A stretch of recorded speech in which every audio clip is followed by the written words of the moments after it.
Assalamualaikum warahmatullahi wabarakatuh. Alhamdulillah kita masih bersama dengan Penamasa Channel. Di sini tentang kajian ilmu balaghah. Kemarin sudah dijelaskan sampai kepada isti'arah tamtsiliyah. Insyaallah kita lanjutkan kali ini kepada isti'arah bi'tibaril mulaim. Saya ulang, isti'arah bi'tibaril mulaim. Isti'arah ditinjau dari kata yang memperkuat.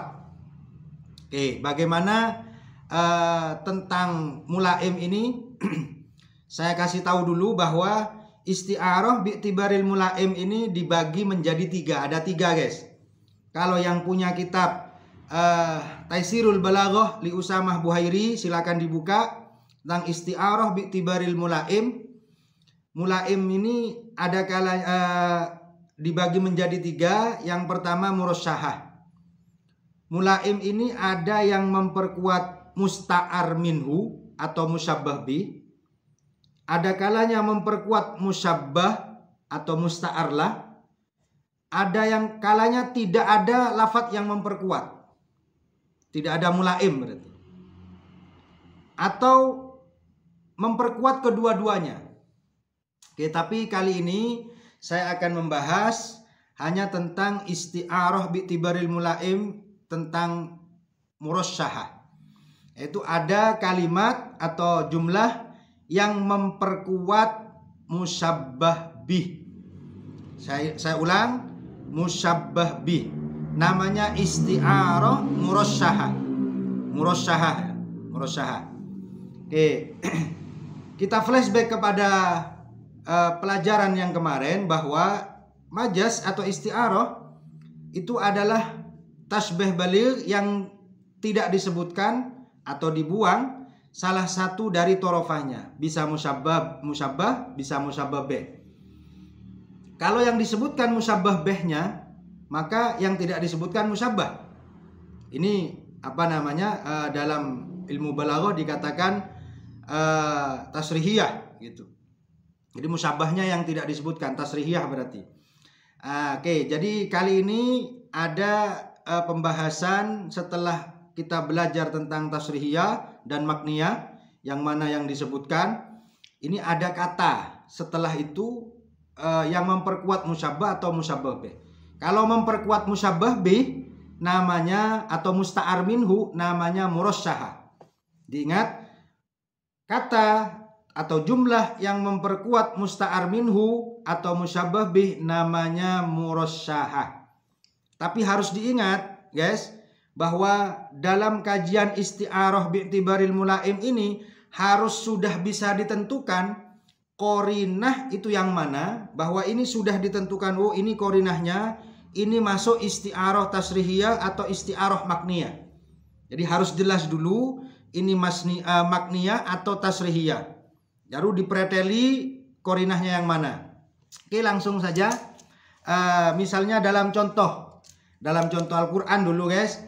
Dalam contoh Al-Quran ya. Dalam contoh Al-Quran itu surat Al-Baqarah ada ayat begini. Ulaikal ladzina ishtarawud dhalalata bil huda fama rabihat tijaratuhum wa ma kanu muhtadin. Ulaikal ladzina, mereka itulah orang-orang istarau. Di sini menggunakan bahasa istarau. Bahasa istarau yastari istiroan. Ini adalah lafadz atau kalimat yang digunakan untuk membeli. Kalau makna dasarnya membeli. Tapi di dalam ayat Al-Quran ini unik. Mereka itulah, kalau kita mengartikan istarau itu dibeli, ini. Ulaikal ladzina ishtarawud dhalalata.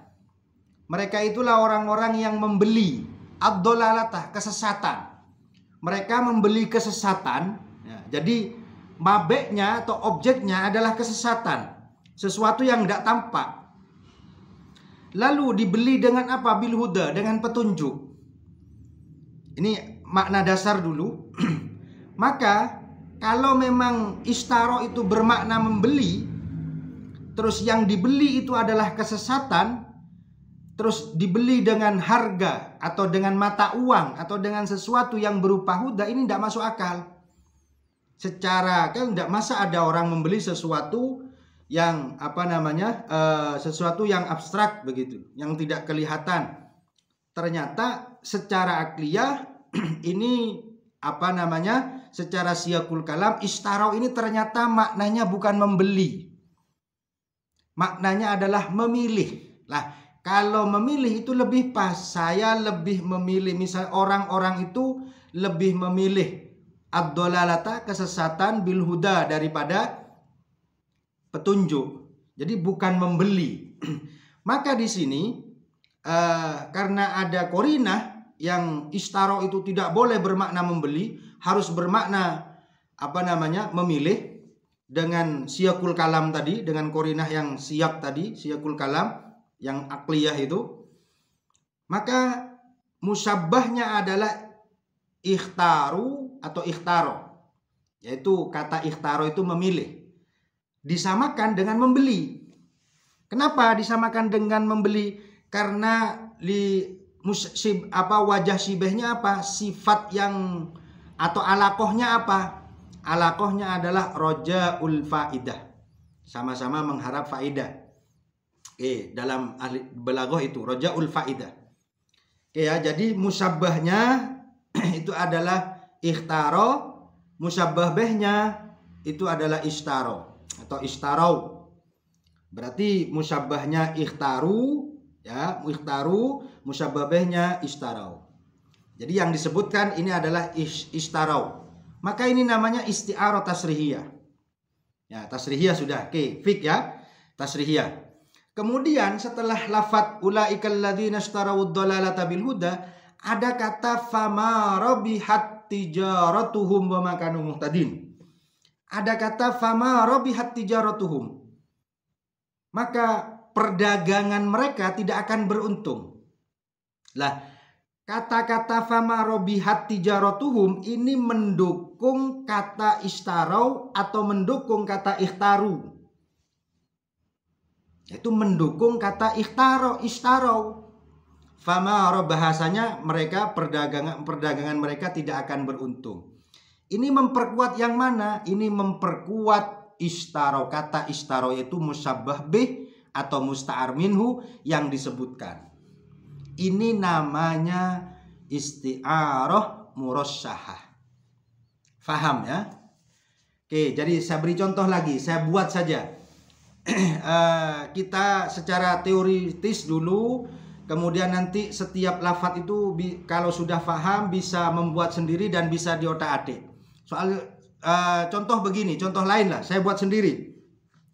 Ra'aitu badron Ra'aitu badron yudarrisu al-lughatal arabiyyah. Saya melihat badron yudarrisu, sedang mengajar al-lughatal arabiyyah, bahasa Arab. Kata badron di sini tidak boleh bermakna sebenarnya, harus bermakna majazi. Kenapa? Karena ada kata yudarrisu. Yudarrisu itu adalah simmatul insan, karakteristiknya manusia. Maka kata badrun atau badron itu harus bermakna majazi. Jadi ada seseorang yang disamakan dengan badrun. Maka musyabbahnya tidak disebutkan, musyabbabihnya yang disebutkan. Qorinahnya adalah yudarrisul lughatal arabiyyah, yudarrisu. Kemudian setelah itu ada kata fama yanamuna li ta'ajjubi diya'in nurihi. Para murid-murid itu tidak bisa tidur. Kenapa? Karena dia terkesima dengan dengan sinarnya. Nah, kata li ta'ajjubi diya'in nurihi misalnya, anggaplah seperti itu, kita buat contoh sendiri. Ini memperkuat badrun atau memperkuat orang, sesuatu yang disamakan dengan badrun. Ternyata karena dari kata-katanya li ta'ajjubin nur itu berarti kembali kepada badrun, artinya memperkuat badrun. Maka ini namanya murasyahah. Oke, atau contoh dalam bahasa Indonesia begini mungkin ya. Dalam bahasa Indonesia, rembulan telah datang ke rumah kami, serasa indah. Rembulan telah datang ke rumah kami. Jadi rembulan datang ke rumah. Jadi ini sudah majas ini. Sudah majas. Rembulan telah datang ke rumah kami. Ini majas, ada orang yang disamakan dengan rembulan. Karena korinahnya adalah datang ke rumah kami. Ya. Terus di situ ada kalimat lagi, serasa indah terang dengan sinarnya. Jadi rumah kami serasa indah terang dengan sinarnya. Lah, serasa indah terang dengan sinarnya itu memperkuat orang yang disamakan dengan rembulan atau memperkuat rembulan, karena rembulan itu identik dengan sinar. Nah, ini yang namanya isti'arah murasyahah. Oke, jadi harus yang perlu digarisbawahi, setelah kalimat ini harus dipastikan ini adalah isti'arah. Maka korinahnya yang mana, jangan sampai salah menentukan mulaim, nanti itu adalah korinah. Maka korinahnya ditentukan, kemudian kita bahas mulaim. Jadi mulaimnya dicari. Oke ya. Semoga bermanfaat ya. Insya Allah pembagian selanjutnya diteruskan dengan part yang selanjutnya insya Allah. Assalamualaikum warahmatullahi wabarakatuh.